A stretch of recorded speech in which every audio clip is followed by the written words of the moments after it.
So when you enter a neurodiverse relationship and then on to the neurodiverse marriage, it's a lot like a boxing match and getting in the boxing ring. Some people play by a different set of rules. They may butt heads, they may knee you in the groin, they may step on your foot. So some people are going to abide by the standard boxing rules and some are not. They might hit below the belt, they might push you into the ropes, all kinds of things. And you have to know that this is just human nature. It's not just the experience that you're having in a neurodiverse marriage. If you think broadly, you run into people who don't play by the rules in general.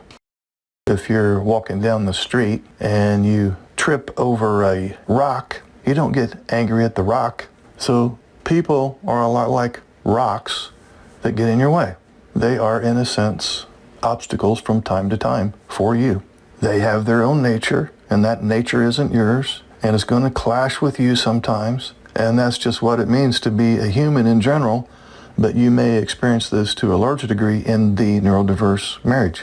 So are you going to complain that people have a nature where they have an ego, or they can be passive-aggressive, or they cannot play by the rules, or they have weak moments and, quote, misbehave, unquote? And then in your constant complaining, you put yourself in a chronic disadvantage because you're draining yourself of a lot of energy that could be better used for other things. You're draining yourself with all these useless negative emotions, and you're not playing proper defense against your opponent, if we want to run with this boxing analogy, because you're all consumed with this kind of personalizing the situation, that this person shouldn't be doing these things, they shouldn't be hitting me, they shouldn't be getting in my way, they shouldn't be trying to defend themselves, they shouldn't be engaged in self-preservation, they shouldn't have their own fears and worries and anxieties. So instead, you have to create some distance between you and your opponent.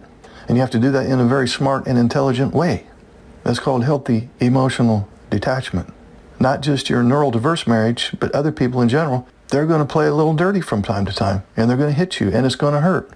But you don't whine and complain. You just figure out how you're going to defend yourself better. And one of the ways you defend yourself is not necessarily to hit back, but not make yourself vulnerable by putting yourself in harm's way time and time again, or having very mature and convincing arguments that influence the other person to perhaps change their behavior.